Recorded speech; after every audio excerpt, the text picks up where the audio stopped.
All right, so I get asked all the time from new investors, and how did you get started? What did that really look like? Can you remember all those years ago when you were just a new investor and try to help us get started? So I spent some time thinking about it, and I've come up with kind of the 7 steps that I use to get the first real estate investment. And I'm going to share them for you here. They are connected, right? There's a path or a madness to this, how I structured this. And again, to the best of my recollection, these are the 7 steps that I used to get to the first get to my first real estate investment. So real quick, just gonna kind of walk through the things we're gonna do. We're gonna interview each step.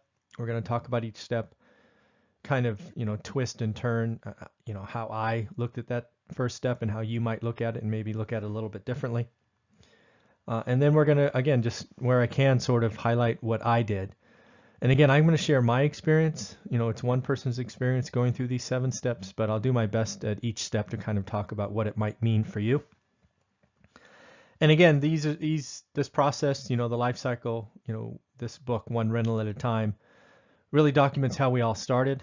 It documents how we leveraged the run up from the seller's market from '03 to '08, how we escaped the crash, which should be pretty interesting to lots of you, how we repositioned our equity and didn't lose anything and survived that really well.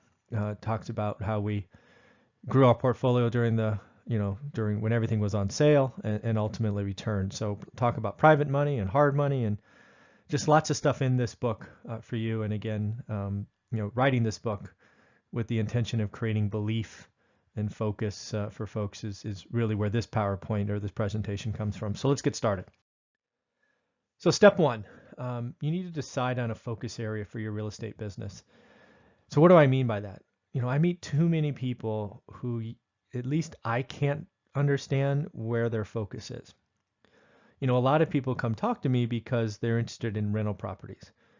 But then we get into the conversation and they go, well, maybe I should do wholesaling. And what do you know about marketing? And how do you get people to call you?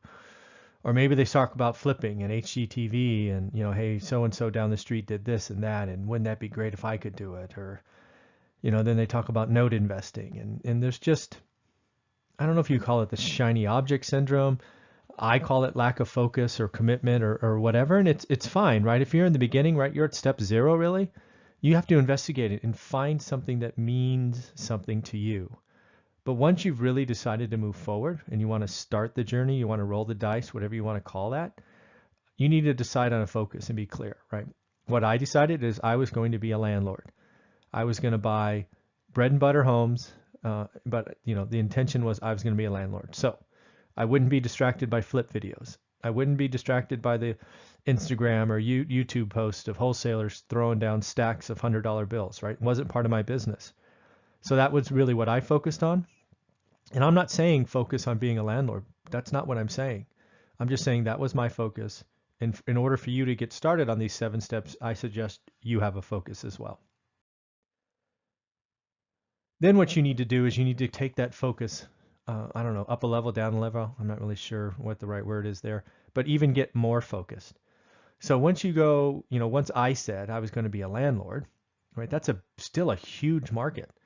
So what did I do? I needed to go in and figure out what kind of property type, right? Because there's apartments, there's small apartments, big apartments, there's houses, there's condos, there's duplexes, triplex, fourplexes. I mean, there's mobile homes, condos, townhouses, Airbnb, all kinds of stuff.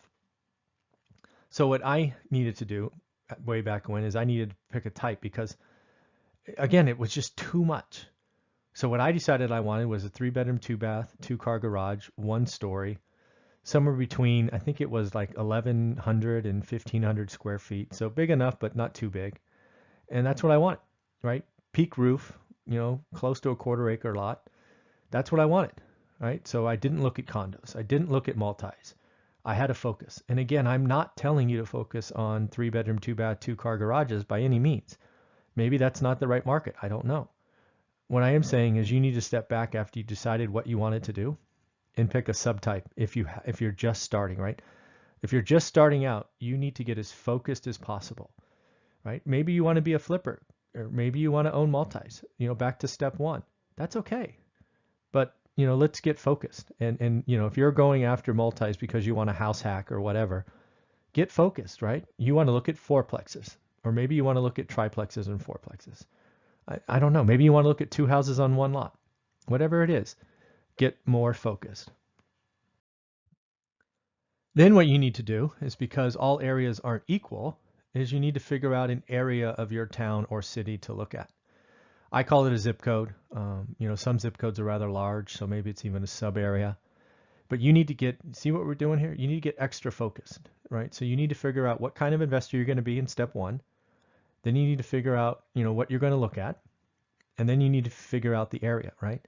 Because if I went back to step two and said, hey, I want 3-bedroom, 2-bath, 2-car garages for Fresno, that's just too much. I don't know what the list is, but it's probably hundreds of options. And I can't because, again, I have a full-time job. I'm too busy, all that stuff. I can't look at hundreds. I need to get myopic. I need to get small. So pick a zip code or an area that you want to focus on. Again, this is all about increasing your focus. So hopefully you're seeing what we're doing here. We're taking you from a very broad market of real estate investing. We're taking you down through what type. We're taking you down through some criteria, and then we're taking you down through some area. Then what we need to do is you need to take that criteria that you've just done, and you need to look at that every day for 30 days. That's it, right? So, 3-bedroom, 2-bath, 2-car garages, 11 to 1,400 square feet in zip code X. Just look on realtor.com, Redfin, don't stress. Just look every day and capture the information. Watch how it changes. Watch how you have price increases, price decreases, pending, sales, additions. Just get a feel for how your market will evolve.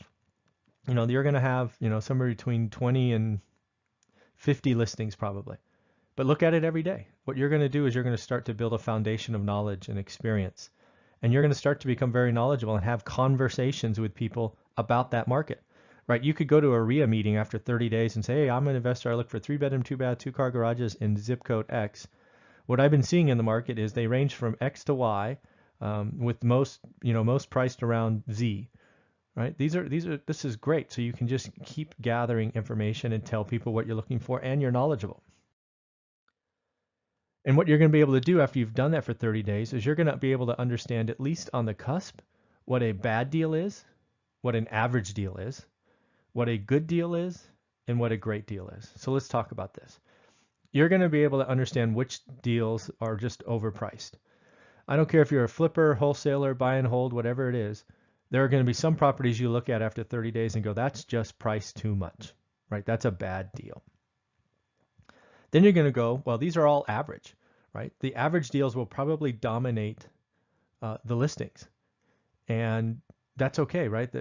When agents work with sellers, they all price around the same mark. So figure out what that is, and that's okay. Now, you can make a lot of money on average deals if you find the right motivation, but you're going to start to understand that, and you're going to be able to understand it very quickly. Then you're going to find the good deals, right? Maybe there's a little stress in the situation. Maybe you get time sensitivity. Good deals might be priced 5 to 10% below the average price, so that gives you better options, more room. Maybe you're sensing motivation. But that's where you're going to start to see. And then there are going to be great deals, right? They're going to be the, 2% or 1% or whatever it is. But the key is when you have 30 days of experience looking at the same stuff every day, each and every day, you're going to start to identify the outliers, right? Think of a bell curve. I would say bad deals are probably 5 to 8%. Again, this is my experience in my market.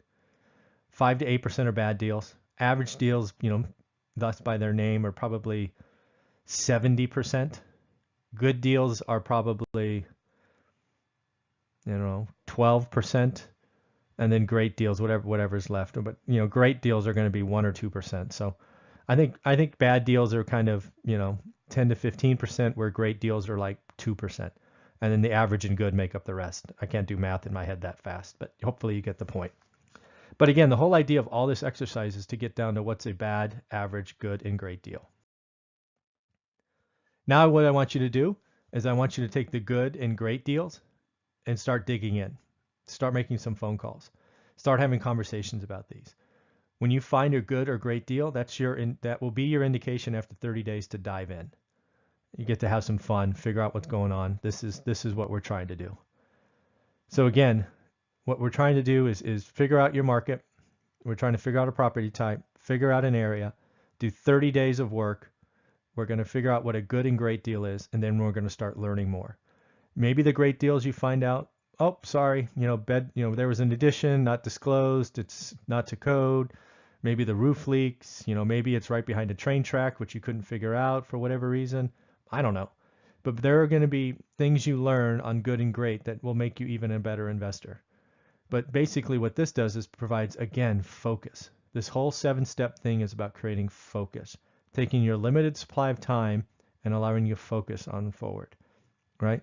And again, leverage your team, work with agents, property managers. If you don't have those, that'd be part of the process of building those.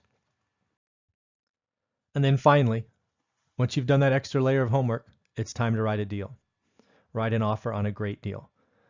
You will be, writing offers on great deals and write them in a way where you have the the inspection period so you can get out if you see anything weird, if you're uncomfortable. But please start writing offers. And oh, by the way, just because it's a great deal doesn't mean you have to offer list price, right? I've offered less than list price on almost everything I've ever written on, with some exceptions. Probably 10% of my offers are at list or slightly above list because they were priced low and I know they were getting competitive bids.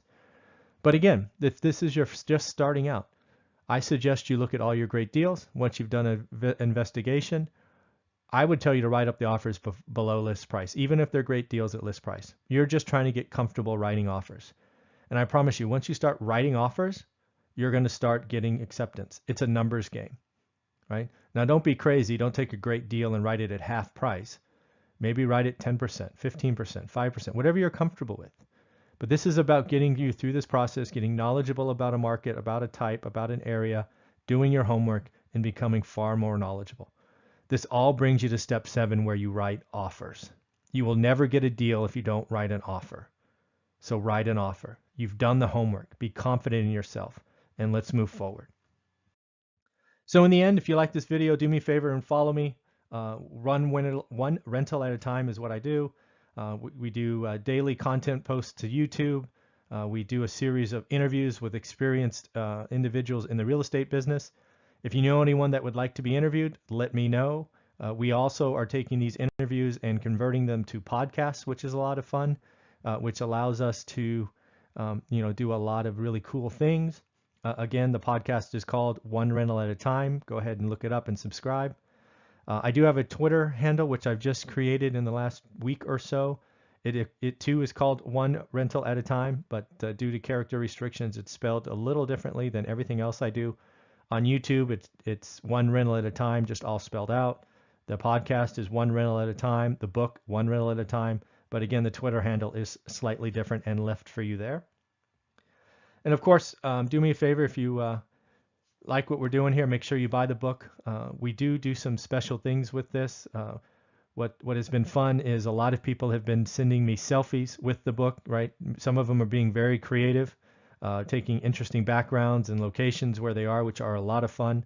I do love receiving these. I'm a self-published author, so I don't have any publishing house behind me. So I do take these selfies and push them out with the simple tag of another journey started. So if you'd like to be a part of that, you'd like to help me out, take a picture, take a selfie with the book and send it over. And most importantly, because I am a self-published author, that's really important, is we need these 5-star reviews. Even if you just leave a quick, great book, but a 5-star review, that would be helpful. Playing the self-published game on Amazon means I need to continually get 5-star reviews every week, which will allow me to raise in the search criteria and the like. And last check, we just got to 40, I believe. Ultimately, hopefully by the time some of you watch this, I'm over 100. That's my personal goal, but it's going to be interesting. So in the end, I hope you like this. And, it's been a lot of fun. I want to thank you. Again, these 7 steps are meant to create focus, activity, and ultimately they close with writing an offer. Have a great day.